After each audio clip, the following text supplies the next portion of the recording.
हमारे बाजारों में हमारी तो पॉलिसी खैर सर पिछले हफ्ते निकल गई और साथ ही हमने देखा आज महंगाई के आंकड़े आने वाले। अमेरिका में फ्राइडे को महंगाई के आंकड़े आए और इस हफ्ते पॉलिसी आने वाली है।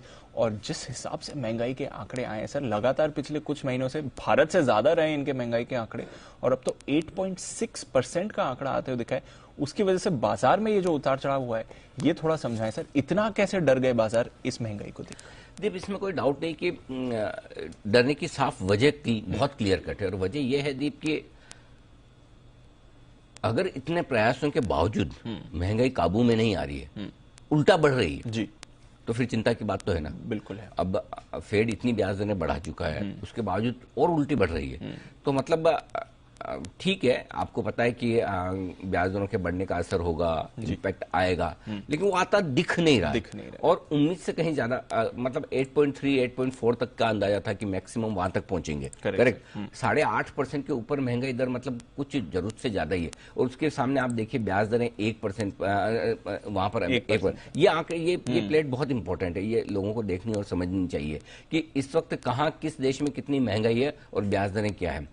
सबसे पहले भारत की प्लेट जो ऊपर दिख रही है, हमारे यहाँ महंगाई 7.8% है और हमारे यहाँ ब्याज दरें 4.9% यानी 5% है। आप ये समझ लीजिए करीबन करीबन 2% का गैप है। ठीक है। अमेरिका में देखिए 8.5% के ऊपर महंगाई, ब्याज दरें 1%। यूके में देखिए 9% महंगाई, ब्याज दर 1%। अगली प्लेट लाइए, कुछ और देश उसमें है, उनकी भी अगर आप महंगाई दर देखेंगे और ब्याज दरें देखेंगे तो कहीं मिसमैच है। देखिए यूरोप में 8.5% के आसपास महंगाई, नेगेटिव ब्याज दरें चलती। चीन में 2% महंगाई, चीन खैर एक अलग ही है, वो कंट्रोल्ड इकोनॉमी, उनको छोड़ दीजिए। और जापान में भी आप देखें तो 2.5% महंगाई। तो एक चीज तो क्लियर कट है कि हमारे मुकाबले में दूसरे ग्लोबल बाजारों को, दूसरे इकोनॉमीज को, दूसरे देशों को ब्याज दरें ज्यादा तेजी से बढ़ाने की जरूरत है। ये 2 हाइक होने के बाद आरबीआई काफी कुछ पहले ही प्रोएक्टिव होकर ब्याज दरें बढ़ा चुका है, जबकि दूसरे देश इंतजार करते रहे। इसमें एक बात बहुत साफ है दीप की, जेनेट येलन और जेरेमी पावेल पूरी तरह से फेल हुए हैं ब्याज दरों का अंदाजा लगाने के मामले में। जब आप मार्केट ड्रिवन होकर अपनी पॉलिसी बनाते हैं तो ये नुकसान होता है, जो आपको साफ साफ नजर आ रहा है। अमेरिका में ये टोटल फेल्योर है वहां के फाइनेंस मिनिस्ट्री का कि वो अंदाजा लगाने में नाकामयाब रहे। इसके हिसाब से देखा जाए तो हमारी आरबीआई ज्यादा बेहतर है, हमारी फाइनेंस मिनिस्ट्री ज्यादा बेहतर है कि पहले से अंदाजा लगाकर आपने ब्याज दरें ऊपर रखी और आपने बढ़ाना शुरू भी कर दिया। और ग्लोबल मार्केट्स के मूड माहौल को देखते हुए एक्चुअली देखा जाए तो ब्याज दरों और महंगाई के बैलेंस में कितना भी बिगड़ा हुआ है, फिर भी सबसे कम बैलेंस हमारा बिगड़ा हुआ है। एब्सोल्युटली। तो हम, और अगर महंगाई काबू में आएगी तो हमारी पहले आएगी। और हम शायद इंपोर्टेड महंगाई जो है बाहर से जो आ रही है, कच्चे तेल वाली महंगाई या और कोई दूसरी कमोडिटीज की महंगाई जो हमारे कंट्रोल में नहीं है, वो छोड़ दीजिए। लेकिन जो चीजें हमारे कंट्रोल में है वहां पर महंगाई शायद हम जल्दी से काबू में ले लेंगे, इस बात की संभावना पूरी है। दूसरी चीज जो खाने पीने की चीजों की महंगाई हमारे यहाँ है, उसमें दिक्कत यह कि लगातार फसलों के दाम आपको बढ़ाने हैं, किसानों की आय बढ़ानी है, एमएसपी बढ़ानी है, तो वो चीजें एक लिमिट से ज्यादा नीचे आएगी नहीं। आपके पास एक्सेस फूड है फिर भी आपके दाम घटते नहीं है, बिल्कुल उसके साथ आपको चलना पड़ेगा। अगर वो आप कम करेंगे तो आय कम होगी, किसानों की आय कम होगी तो रूरल कंजम्पशन कम होगा, तो उसके दूसरे इफेक्ट आते हैं। लेकिन सरकार ने जो मन बना रखा है कि किसानों की इनकम रहनी चाहिए, उसके लिए हम थोड़ा हायर इन्फ्लेशन पर चलेंगे खाने पीने की चीजों में, तो वहां पर भी आपकी गुंजाइश थोड़ी सी कम है। सो अल्टीमेटली आपको कंजम्पशन रोकना है, तो कंजम्पशन रोकने के लिए फिर आपके पास तरीका एक ही बचता है कि ब्याज दरें बढ़ाइए, ताकि थोड़े से अब उसके इम्पैक्ट आएंगे। अब दिक्कत क्या है दीप की, इन आंकड़ों को देखने के बाद अमेरिका में तेजी से ब्याज दरें बढ़ना तय है। अब मेरे ख्याल से बुधवार को फैसला आएगा, कल और परसों 2 बैठक है। हाँ, कल और परसों बैठक है, तो जो फैसला आना है ब्याज दरों पे अमेरिका का, तो मेरे ख्याल से 0.5% तो सब लोग मानकर चल रहे हैं। इन आंकड़ों को देखकर अगर फेड ने 0.5% बढ़ा दिया तो हो सकता है। अब आप मना तो नहीं कर सकते कि आप 0.5% नहीं बढ़ा सकते, बिल्कुल। सो मेरे ख्याल से यह हफ्ता बड़ा मुश्किल है ग्लोबल मार्केट्स के लिए, हमारे लिए। और इसीलिए आप देखिए 2 दिनों में 4.5% डाउ घटने के बावजूद आप देखिए अभी भी 300-400 पॉइंट डाउ फ्यूचर्स नीचे है। और सबसे मजे की बात देखिए दीप, वापस उसी रेंज पे आ गए 31,000 31,200। सो इस बार थोड़ी सी रेंज में डाउ के लिए नीचे कर रहा हूं, क्योंकि मुझे याद है पिछली बार जब इंट्राडे में एक बार 31,000 के नीचे गिरा भी था, 30,500 के आसपास। तो मेरे ख्याल से 30,500 31,000 डाउ के लिए स्ट्रॉन्ग सपोर्ट जोन बन जाएगा, जहां से आप उछले थे। हमारा 33,500 के आसपास का लक्ष्य था, वहां तक पहुंचे भी, उस ट्रेडिंग रेंज के निचले सिरे पर आ गए। 16,700 के आसपास, 16,800 के आसपास ऊपर का लक्ष्य था अपना निफ्टी का, वहां पहुंचे भी, वापस 15,700 15,800 के जोन में हम भी आ रहे हैं। सो उसी ट्रेडिंग रेंज के लोअर एंड पर आप आ रहे हैं। सो आई थिंक ये हफ्ता बड़ा क्रूशियल है। हमारे भी आज महंगाई के आंकड़े आने वाले हैं, देखते हैं कैसे क्या रहते हैं। और दूसरा अगर आप देखें तो पूरे ग्लोबल मार्केट्स में भी मुझे लगता है कि इस हफ्ते पॉलिसी और इसके हिसाब से हमें आगे बढ़ना रहेगा। बिल्कुल।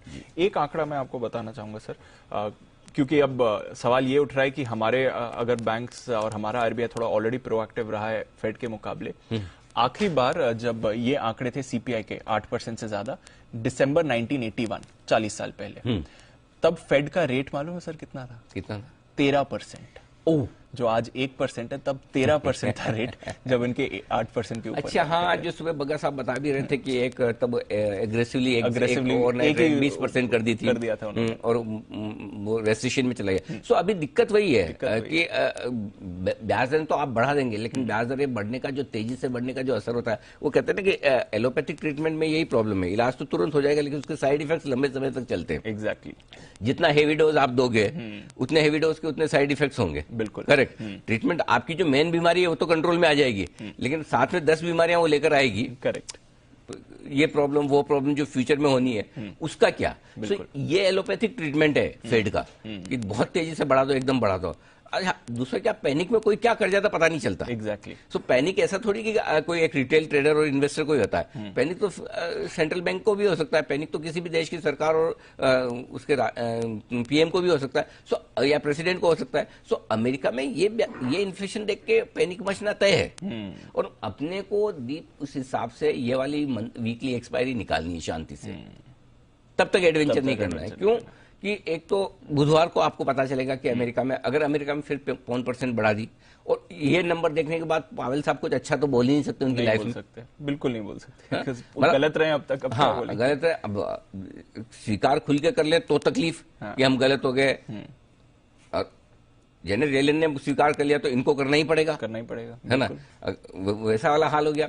अब ना स्वीकार करे तो फिर लगेंगे कि यार ये तो नींद में ही अभी तक उठे नहीं है। करेक्ट। इतना सब कुछ खराब हो रहा है। सो ये वाली पॉलिसी तो अमेरिका की खराब ही हो गई समझ लो, और इससे कुछ अच्छा होना नहीं है जी। करेक्ट।